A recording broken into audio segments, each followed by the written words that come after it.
let's go back to our translation notes from Lesson 3. You might want to pull those out to help you with the following examples.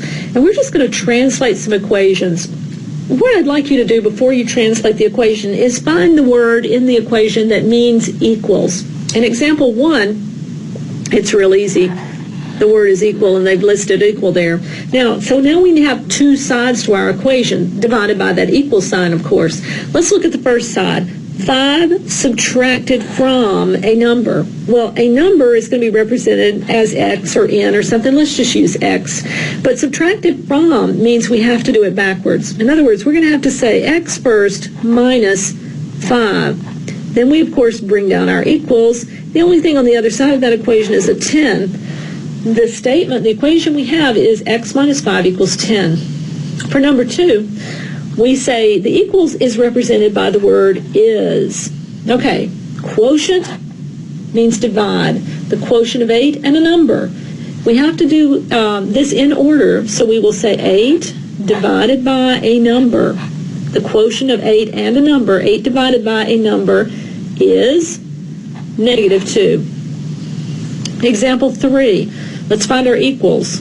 It's the word is. Well, okay, it's the word is equal to, isn't it? So is equal to is our equals sign. What do we have on the left-hand side? We have 5 times a number. Well, if we want to say 5 times a number, we say 5 times x, 5x, is equal to, there's only one term or one number on the right, -75. These are simple equations to solve. You could solve them, but I'm more concerned with you setting them up. You may have to solve some in your My Math Lab homework, but setting them up is enough for us in this exercise. Next, number 4, let's find our equals. It's the word is.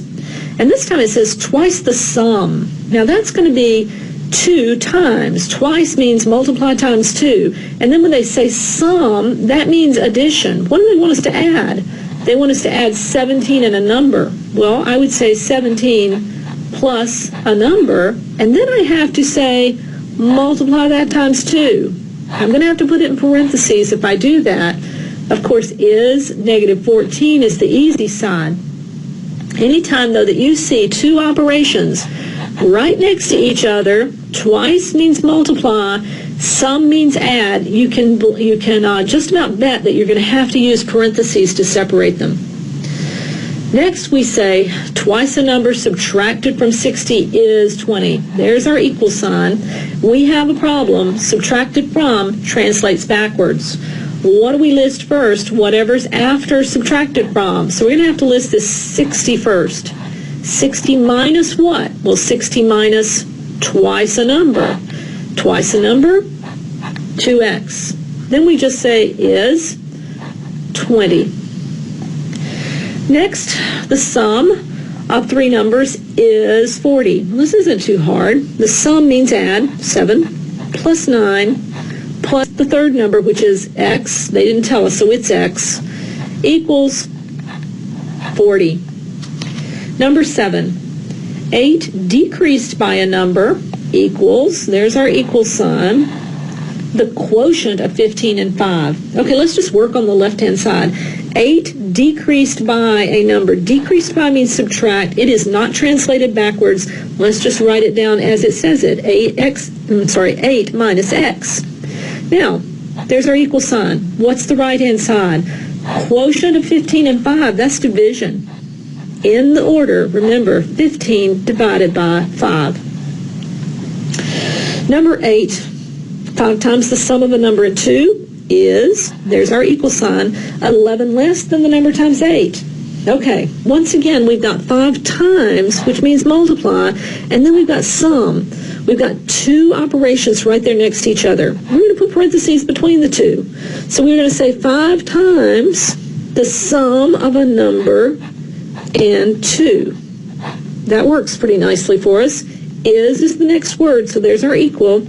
And then it says 11 less than. Once again, a less than is one of those red flags, translates backwards.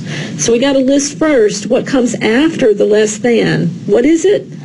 The number times 8.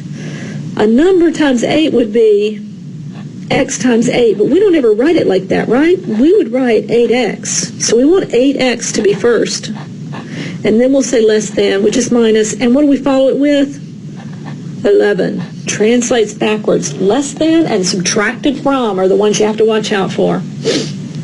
Number 9. 7 times the difference of some number and 1 gives. And gives is our equal. It's a little one that's not used a lot, but it is on your list.